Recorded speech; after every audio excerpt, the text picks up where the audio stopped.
Namo tassa bhagavato arahato samma sambuddhassa. Namo tassa bhagavato arahato samma sambuddhassa. Namo tassa bhagavato arahato samma sambuddhassa.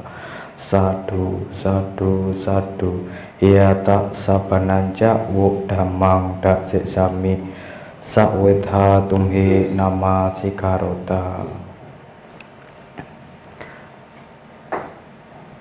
Silakan Bapak, Ibu, dan sahabat Dhamma duduk bersila kembali.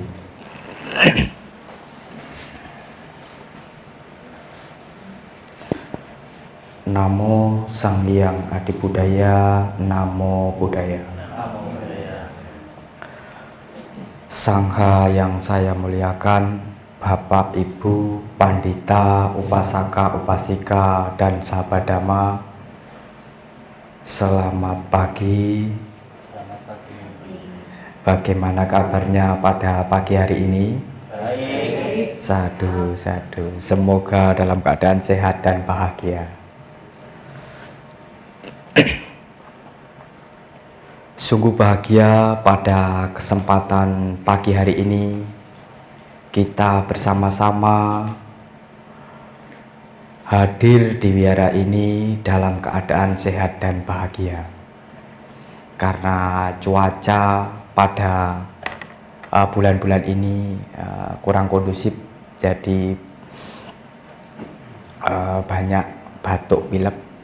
Ini suatu kebahagiaan karena kita semua masih memiliki kesehatan, kebahagiaan, hingga pada pagi hari ini kita bisa berkumpul bersama-sama untuk melakukan perbuatan-perbuatan bajik.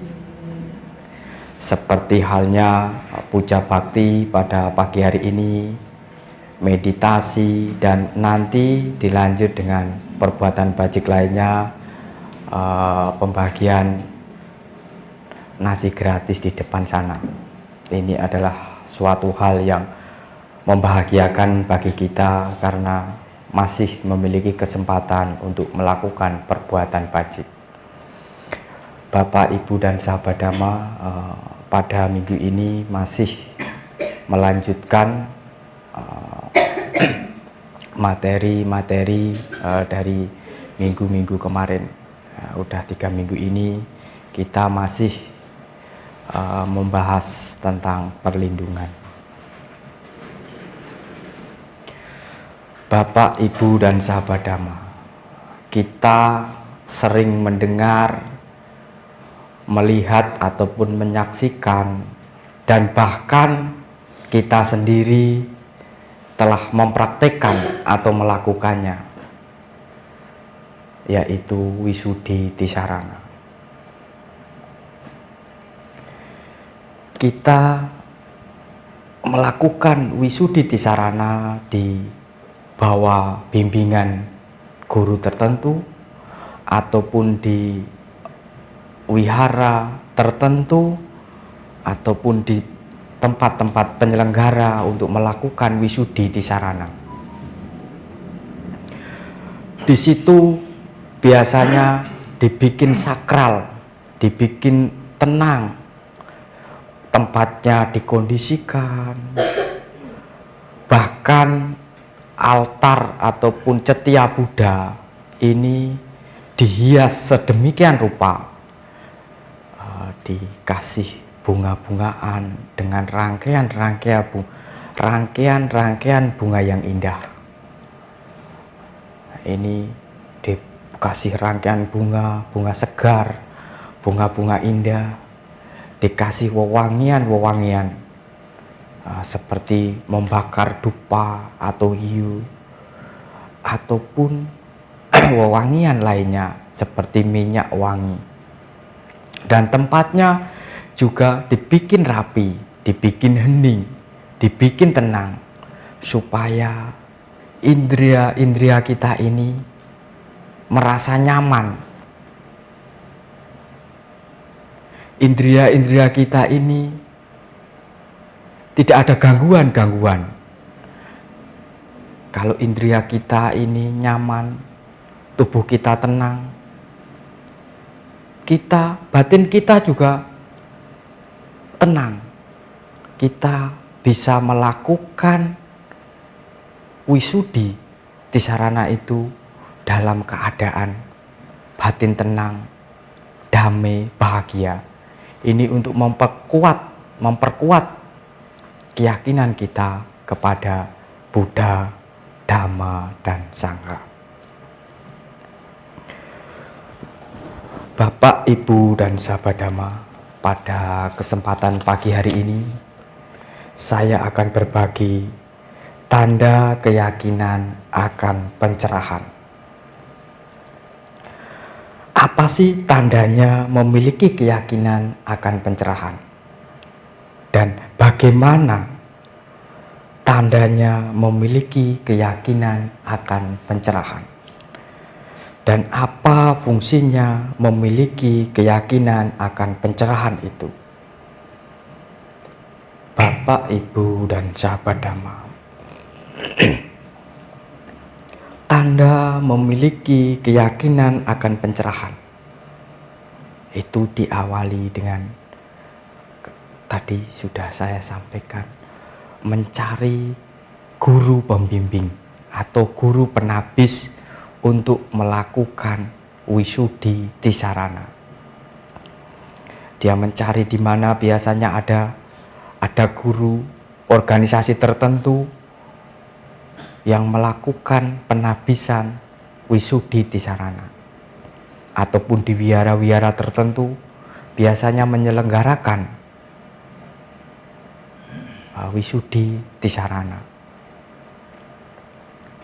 Dan bahkan organisasi tertentu ini setiap tahun ada beberapa kali melakukan wisudi tisarana. Seperti halnya di wihara ini juga sering melakukan wisudi tisarana. Kita sering menyaksikan, menjadi saksi bahwa di sini sering sekali ada yang minta wisudi tisarana. Kadang ada 6, ada 5, ada 1. Ini sering, setahun bisa beberapa kali. Kita sering sebagai saksi, bahkan Bapak Ibu, Pandita, Pasaka Upasika juga sering menyaksikan wisudi tisarana dan Pancasila di wihara ini. Kalau orang sudah memiliki tanda keyakinan akan pencerahan ini, mereka ingin menjadi murid Buddha, ingin melakukan praktek wisudi tisarana, mencari guru pembimbing atau penyelenggara supaya bisa melakukan wisudi tisarana. Bapak, Ibu, dan sahabat Dhamma, ini wisudi tisarana ini adalah awal pinjakan kita untuk menuju praktek kepada Buddha, Dhamma, dan Sangha. Pinjakan kita untuk mencari perlindungan kepada Buddha, Dhamma, dan Sangha.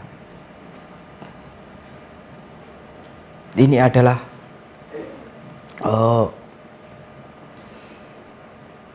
awalan kita, pintu masuk kita untuk pergi berlindung kepada Buddha, Dhamma, dan Sangha.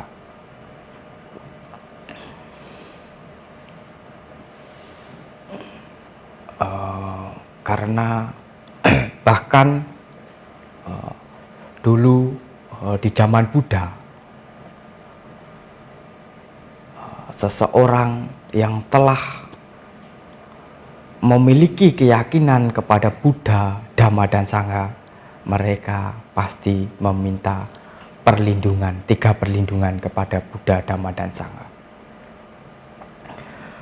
Seperti bapaknya Yasa, kalau di dalam Buddha adalah seorang upasaka atau upasaka pertama yang ada di dunia ini dari zaman Buddha Gotama. Diceritakan di Varanasi, Benares, sekarang Varanasi. Di sana Yasa adalah putra orang yang paling kaya. Bahkan dia memiliki 3 wisma seperti Pangeran Siddhartha. Ada wisma khusus untuk musim dingin, wisma khusus untuk musim panas, dan wisma khusus untuk musim hujan. Mereka, Yasa ini penuh dengan kebahagiaan. Bahkan setiap malam, setiap hari ada penari, penyanyi untuk menghibur Yasa ini.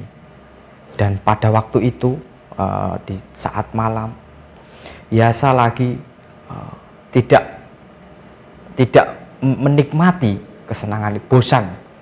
Yasa bosan menikmati kesenangan indera. Dia tidur lebih awal. Di saat bangun, para penari, penyanyi ini pada tidur tergeletak. Yasa ini merasa jijik. Bangun melihat para penarinya tidurnya tidak beraturan, menganggap seperti mayat di perkuburan. Yasa akhirnya merasa gaduh, merasa sedih, pergi ke hutan. Pakai sendal emas. Di sana ketemu Buddha. Disitulah Yasa diajarkan Dhamma oleh Buddha. Akhirnya Yasa mencapai tingkat kesucian pertama, yaitu Sotapanna. Setelah itu pagi-pagi ibunya bangun melihat Yasa tidak ada. Ibunya ini bingung gimana Yasa pergi. Akhirnya mengerahkan pengawalnya untuk mencari. Dan ayah Yasa menuju ke hutan itu mengikuti jejak bekas sendal emasnya Yasa. Di sana ayah Yasa ketemu dengan Buddha. Akhirnya diajarkanlah Dhamma oleh Buddha. Setelah ajaran Dhamma selesai, ayah Yasa mencapai tingkat kesucian pertama, yaitu Sotapanna. Dan Yasa mencapai tingkat kesucian Arahat. Yasa menjadi biku dan ayah Yasa menjadi murid awam Buddha pertama yang ada di dunia ini, yaitu meminta 3 perlindungan. Mereka berlindung kepada Buddha, Dhamma, dan Sangha untuk selama-lamanya. Bahkan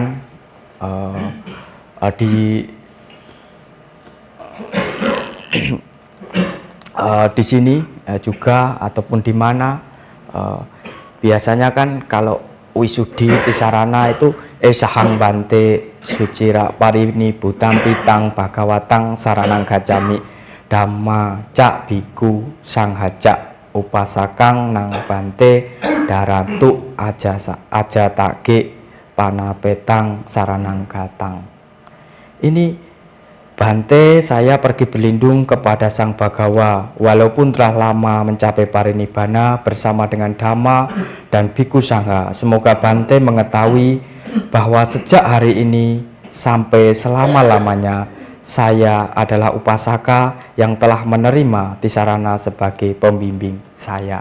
Ini berarti sejak hari itu untuk selama-lamanya pergi berlindung kepada Buddha, Dhamma, dan Sangha.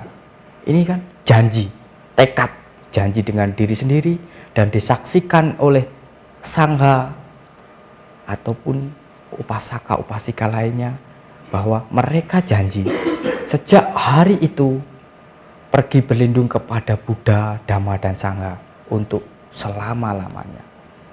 Ini adalah komitmen orang yang telah mengambil Wisudi Tisarana.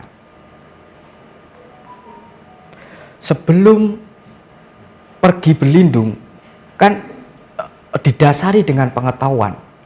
Seperti tadi Ayah Yasa. Kalau Ayah Yasa ini tidak mendengarkan ajaran Buddha, dia mau melihat langsung Dhamma ini, kan tidak mungkin pergi berlindung kepada Buddha. Seperti halnya para upasaka-upasika yang mau wisudi di Sarana dan Pancasila, pasti mengetahui dulu, pengetahuan dululah dasar utama untuk melakukan tekad pergi berlindung. Seperti halnya makanan, misalnya ada bulat-bulat merah. Walaupun itu makanan enak, tetapi kalau tidak tahu ini apa, kok bentuknya aneh, saya baru tahu gitu kan. Ini apa? Ragu. Apalagi makan, barangnya apa? Ini ragu. Tetapi bila mana Bapak Ibu dan sahabat Dhamma bahwa tahu bahwa itu misalnya makanan, onde-onde misalnya, kan makan pun tidak ragu, bisa dinikmati makanan itu. Begitu juga ajaran Buddha ini. Kalau kita belum memiliki pengetahuan secara intelektual maupun empiris, kita susah untuk melakukan wisudi di Sarana dan Pancasila. Kita susah untuk mempraktekkan ajaran Buddha ini. Ini adalah dasar pengetahuan, adalah dasar untuk pergi berlindung. Pergi berlindung ini adalah wisudi ini adalah pijakan awal kita memasuki pintu Dharma. Bagaimana pengetahuan-pengetahuan ini kita ketahui? Kita belajar ngikutin kelas-kelas tertentu, misalnya KDAB, ataupun membaca buku, ataupun mendengarkan Dharma, ataupun membahas Dhamma pada para sahabat-sahabat, ataupun pergi ke wihara. Kita mengetahui ini, mengetahui ajaran-ajaran ini, kita akhirnya menimbulkan keyakinan di dalam batin kita. Kalau kita sudah yakin, kita mempraktekkan ajaran itu.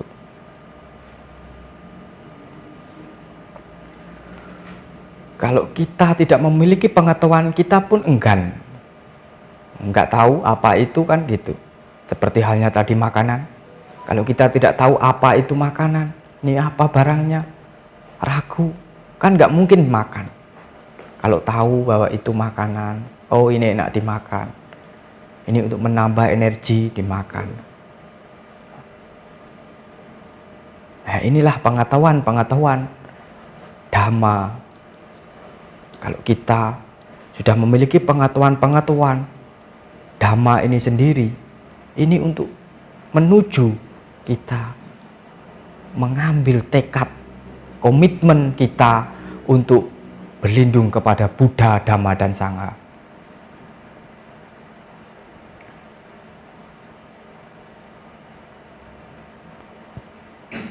Kita memiliki tekad bahwa kita mengetahui bahwa wah, ini seperti Yasa tadi, kita menderita, kita tidak ingin menderita, kita ingin hidup bahagia di sini, ingin hidup damai di sini, ingin hidup bahagia, damai di alam-alam berikutnya. Kita tidak ingin hidup menderita di sini dan juga tidak ingin hidup menderita di alam berikutnya. Akhirnya apa? Pergi berlindung, mencari ajaran Buddha. Kita ingin terbebas dari kelahiran-kelahiran alam penderitaan. Kita ingin terbebas dari penderitaan-penderitaan. Dan kita ingin hidup bahagia. Bahkan yang lebih tinggi lagi, kita ingin terbebas dari samsara, yaitu mencapai pencerahan, mencapai kearahatan. Ini adalah pengetahuan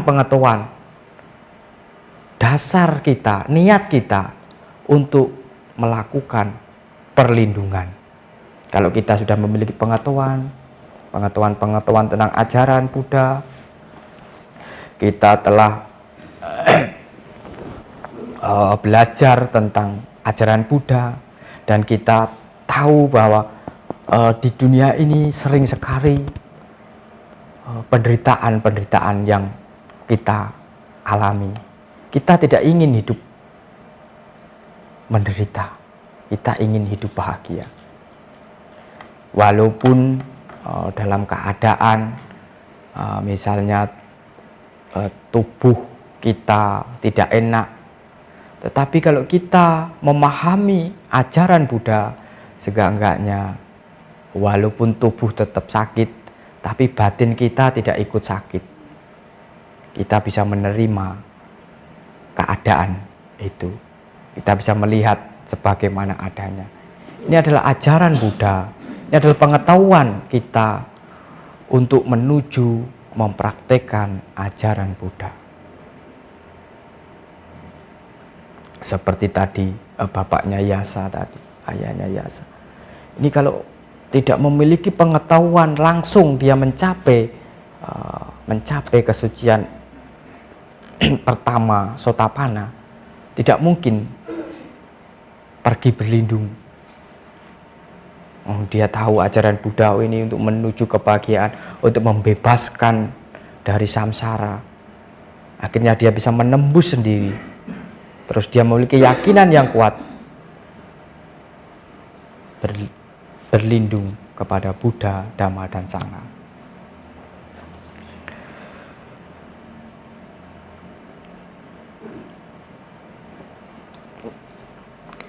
Biasanya setelah melakukan wisudi di lembaga tertentu ataupun guru tertentu, biasanya mengasih simbol-simbol, untuk cendera mata, untuk kenang-kenangan dari guru tertentu ataupun dari lembaga tertentu ataupun dari penyelenggara tertentu. Misalnya guru mengasih biasanya di sini, kalau di sini kan setelah wisudi di sarana biasanya dikasih buku parita biasanya, yang sering saya lihat dan saya juga kadang ikut sebagai saksi, itu biasanya dikasih buku parita. Ini adalah simbol dharma, simbol ajaran, untuk kita bisa mengingat dharma, untuk kita bisa mengingat ajaran Buddha ini. Di sini di dalam parita atau di dalam buku dharma ini komplit. Nah, di sini parita ada parita Manggala, Au Manggala, ada puja pagi, puja petang. Ini setelah kita mengambil wisudi, biasanya juga guru mengarahkan untuk seenggak-enggaknya minimal lakukanlah puja pagi dan petang. Ini apa? Awal kita bangun tidur, kita mengingat Buddha, Dhamma, dan Sangha. Di situ biasa ada parita, ada merenungkan sifat-sifat luhur Buddha, Dhamma, dan Sangha. Terus merenungkan ajarannya. Merenungkan ajaran Buddha ini ada di puja pagi. Setelah itu kita merenungkan ketidakkekalan, cara Damohi, cara Anatito. Kita merenungkan bahwa tubuh kita ini tidak kekal. Ada di sini. Setelah kita merenungkan sifat-sifat luhur Buddha, Dhamma, dan Sangha, memberi penghormatan kepada Buddha, Dhamma, dan Sangha, kita merenungkan ajaran-ajaran. Setelah itu kita renungkan ajaran-ajaran Buddha. Kita di puja pagi ini kita merenungkan bahwa tubuh kita ini tidak bisa kita kendalikan. Kita pasti sakit, kita tidak bisa terhindar dari penyakit. Setelah itu kita berbagi jasa kebajikan kita kepada semua makhluk, bahkan kepada para dewa, dua orang tua, dan para makhluk peta. Itu ada setiap puja pagi ataupun puja sore. Khususnya di puja pagi itu ada dari renungkan, terus ajaran Buddha, ajarannya, ketidakkekalan dari perasaan, tubuh ini tidak kekal. Terus tubuh kita ini apa? Untuk mengingat Dhamma. Dan sore juga gitu. Mau setelah selesai aktivitas, kita mau istirahat, kita melakukan puja petang. Ini juga untuk mengingat ajaran Buddha. Kita bisa biar tidur dengan keadaan bahagia, dalam keadaan tenang. Ini simbol buku pemberian dari guru adalah simbol bahwa untuk mengingat ajaran dan untuk mempraktekkan, mempelajari ajaran Dharma itu sendiri. Terus ada lagi yang dikasih tasbih, itu kan, ada tasbih. Tasbih ini juga simbol. Tasbih kan ada 3 jenis. Yang satu benang, ada benangnya, ada bulat-bulatannya itu. Terus ada yang bulat-bulatan besar. Bulat-bulatan itu ada yang dari pohon, biji pohon bodi, ataupun dari kayu gaharu, ataupun kayu cendana yang dibikin bulat-bulat. Ini adalah simbol juga, simbol lambang.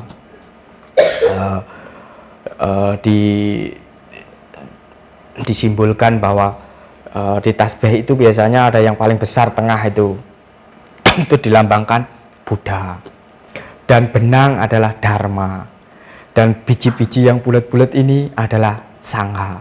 Ini adalah satu kesatuan. Kalau misalnya salah satu dari 3 ini tidak ada, ini juga nggak bisa disebut tasbih. Misalnya benangnya sendiri, bulat-bulatannya sendiri kan tidak bisa disebut tasbih. Nah, itulah satu kesatuan. Buddha, Dhamma, dan Sangha. Ini satu kesatuan. Bahwa Buddha, Dhamma, dan Sangha ini tidak terpisahkan. Misalnya benangnya sendiri kan disebut tali kan, atau benang. Nggak bisa disebut tasbih. Tasbih ada yang 21, ada yang 108. Itu. Ini adalah simbol-simbol. Tujuannya apa? Untuk mengingat ajaran, mengingat Buddha, Dhamma, dan Sangha. Kalau misalnya memakai tasbih ini untuk pengingat kita. Oh, ini saya dapat dari guru. Ini waktu ini adalah awal kali saya menjadi seorang umat Buddha, yaitu Wisudi Tisarana. Ini adalah pemberian dari guru A misalnya. Dan ini sebagai pengingat kita. Oh, ini ya, berarti saya harus di setiap waktu harus mempraktekkan ajaran Buddha, harus mempraktekkan Dharma, harus ingat Buddha, Dhamma, dan Sangha. Ini adalah simbol dari tasbih. Terus setelah itu biasanya dikasih sertifikat. Kasih sertifikat ataupun kartu nama. Bahkan namanya biasanya diganti nama Buddhis. Misalnya diganti nama yang ada kaitannya dengan Pali ataupun Sangsekerta. Ada kaitannya dengan nama-nama Buddhis, misalnya Dhamma atau siapa, atau Meta atau siapa, ini kan nama Buddhis. Ataupun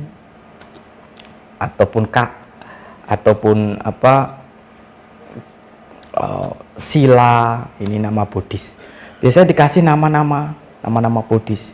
Ini untuk apa? Bahwa oh, namaku sudah pakai bahasa Pali ataupun pakai bahasa Sangsekerta. Ini nama-nama Buddhis. Misalnya Meta, cinta kasih. Oh, aku harus memiliki cinta kasih karena namaku saja cinta kasih, kan gitu. Ini adalah untuk mengingat. Mengingat kita mempraktekkan Dharma juga. Dan sertifikat ini adalah sebagai identitas kita. Walaupun sebetulnya tidak ada sertifikat, Itu tidak masalah, yang penting kita mempraktekkan ajaran Dharma ini. Tetapi kita berada di negara yang hukum, bahkan di KTP aja kita, agamanya apa, di kolom agamanya Buddha. Ini untuk menunjukkan bahwa ini penganut Buddha. Begitu juga sertifikat, oh saya sudah wisudi di wihara ini, guru pembimbingnya ini loh buktinya, saya dapat sertifikat. Ini untuk mengingat kita bahwa kita telah melakukan wisudi di wihara tertentu. Misalnya ditanya temannya, udah wisudi belum? Sudah, ini buktinya, saya dapat kartu anggota wisudi di organisasi tertentu. Seperti halnya orang kuliah ataupun sekolah, kan yang paling penting itu kan ilmunya. Tetapi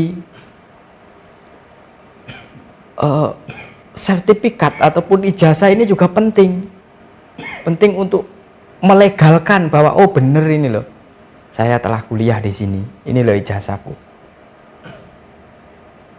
Ini loh, ini untuk menunjukkan bukti, karena kita masih di dalam samsara, ya harus pakai hal-hal yang ada di dunia ini, seperti hanya tadi sertifikat. Ini juga penting. Mana buktinya ini? Saya dapat dari guru ini guru penabis tahun sekian. Saya dikasih nama Bodhis ini misalnya. Ini kan untuk mengingat kita, menjadi bukti kita bahwa kita telah menjadi murid Buddha, bahwa Anda telah menjadi upasaka ini misalnya. Ini adalah simbol-simbol yang diberikan oleh guru ataupun lembaga-lembaga penyelenggara tertentu. Bapak, Ibu, dan sahabat Dhamma, bagaimana cirinya kita memiliki tanda keyakinan akan pencerahan?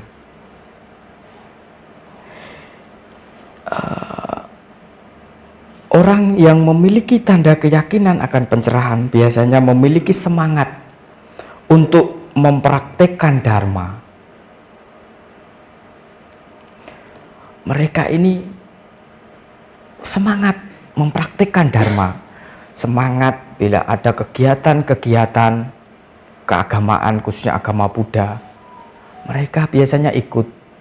Ada hal-hal sosial, berdharma, hal-hal sosial lainnya. Terus mereka juga mempraktikkan Dharma, menjaga sila, menjaga moralitas. Ini adalah ciri orang yang ciri tandanya orang yang memiliki keyakinan akan pencerahan. Dia mempraktikkan Dharma, menjaga moralitas. Karena di dalam wisudi itu ada praktekkanlah 5 sila ini kan, Panatipata sampai Surameraya. Itu menjaga 5 sila ini, jaga dengan baik, praktekkan dengan baik. Ini adalah ciri-ciri orang yang memiliki tanda keyakinan akan pencerahan.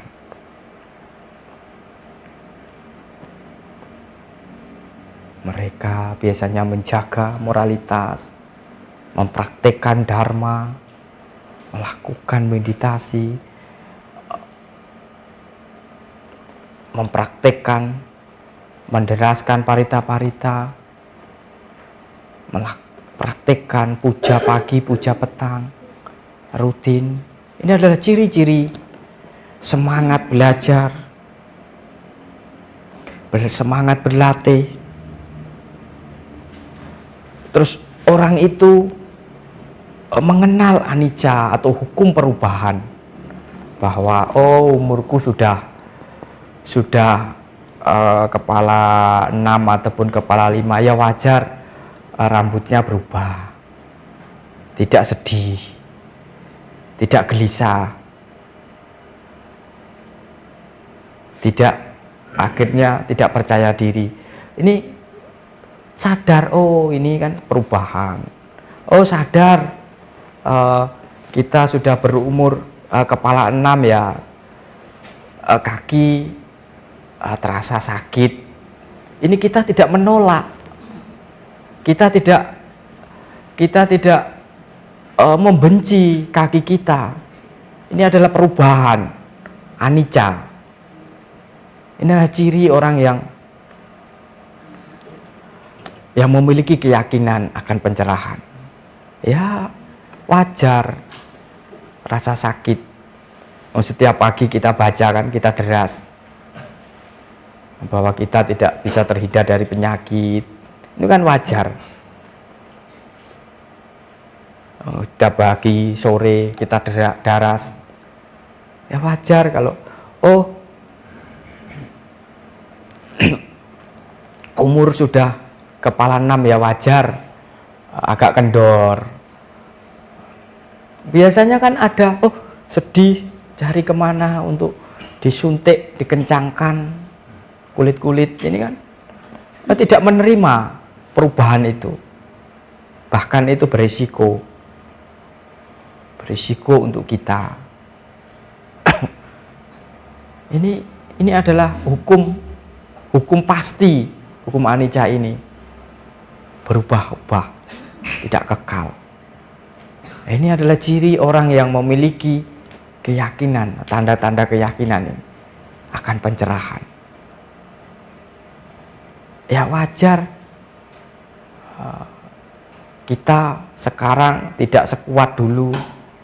Misalnya dulu waktu masih umur 20-30 bergadang kerja sampai lembur-lembur, ya, badan biasa aja, tidur 1 jam udah sembuh lagi, udah sehat lagi.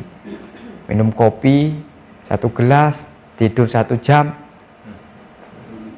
udah ini. Tetapi sekarang yang umur yang senior ya beda, tenaganya beda. Ini saya juga mengalami seperti itu. Dulu umur 20 ya nggak, rasa capek itu kayak nggak ada, rasa ini nggak ada. Tetapi semakin tua ya itu muncul kan gitu. Seperti halnya ini, kita memahami ini adalah kewajaran. Ini adalah tanda-tanda orang memiliki keyakinan, adalah memiliki ciri-ciri keyakinan. Terus apa fungsinya memiliki keyakinan akan pencerahan ini? Ini memiliki fungsi untuk mendorong untuk berlatih dan belajar. Ini adalah untuk mendorong kita untuk berlatih dharma dan belajar. Kita ada dorongan untuk melatih, ngikut latihan, ada retreat, ngikut retreat, ada kegiatan yang belajar sifatnya online atau offline, ikut untuk menambah pengetahuan secara intelektual, dan ikut retreat untuk menambah secara empiris. Ini adalah untuk dorongan kita untuk belajar dan berlatih. Kita udah pengen tidak hidup memiliki pengetahuan bahwa kita tidak ingin hidup menderita, kita ingin hidup bahagia di sini dan di kehidupan yang akan datang. Kita tidak ingin menderita di sini dan menderita di alam akan datang. Dan kita bahkan motivasi yang paling tinggi ingin terbebas dari samsara. Sudah memiliki pengetahuan itu, kita ada dorongan untuk mempraktekkan ini bagaimana caranya, dorong terus untuk belajar dan berlatih supaya kita terbebas dari penderitaan ini. Ini ada fungsinya untuk mendorong, bikin semangat atau pemicu kita untuk belajar dan berlatih, untuk mempraktekkan ajaran Buddha. Kalau kita tidak ada dorongan, ya ini biasa-biasa saja. Tapi kalau ada dorongan semangat untuk belajar dan berlatih, ini semakin kita semakin maju, semakin belajar, semakin mencari untuk yang harus kita lakukan, yang harus kita praktekkan. Fungsinya selain untuk dorongan-dorongan belajar dan berlatih, untuk mengingat dharma di setiap waktu. Ini kalau kita sudah belajar dan berlatih, kita setiap waktu ini mengingat dharma. Dalam keadaan Anda berjalan, Anda bekerja, Anda melakukan aktivitas-aktivitas apapun, didasari dengan perhatian penuh dan kesadaran, ini adalah mengingat dharma. Mengingat dharma. Di saat Anda melakukan aktivitas apapun itu, Anda dengan perhatian penuh, dengan kesadaran, Anda mengingat dharma. Ini adalah fungsi. Kalau kita sudah memiliki pengetahuan itu, pengetahuan-pengetahuannya, kita praktekkan, kita ingat terus di setiap waktu.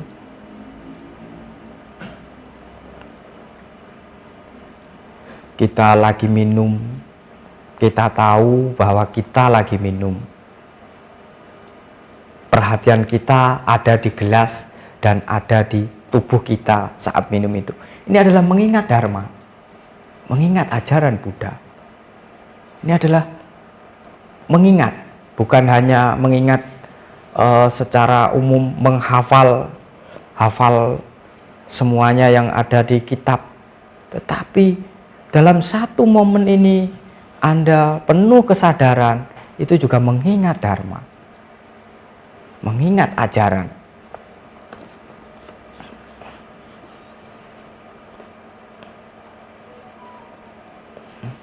Kalau kita di setiap momen penuh kesadaran, penuh perhatian, kita mengingat dharma, kita bisa membebaskan hal-hal buruk. Kita bisa terbebas dari hal-hal yang tidak baik. Kita bisa terbebas dari perbuatan-perbuatan buruk. Kita bisa terbebas dari pikiran-pikiran buruk. Kita lagi perhatian di situ, tidak ada kesempatan untuk memaki orang kan. Tidak ada kesempatan untuk berpikir hal-hal buruk, karena kita dengan kesadaran, dengan perhatian ini. Ini adalah untuk membebaskan kita dari perbuatan-perbuatan buruk yang bisa kita mendapat penderitaan, yang bisa kita terjerumus di penderitaan ataupun alam-alam menderita. Ini bisa membebaskan dari perbuatan-perbuatan buruk dan bisa membebaskan dari hal-hal yang tidak diinginkan atau hal-hal buruk itu tadi. Karena kita sadar di setiap waktu, kita ingat di setiap waktu, kita penuh perhatian di setiap waktu.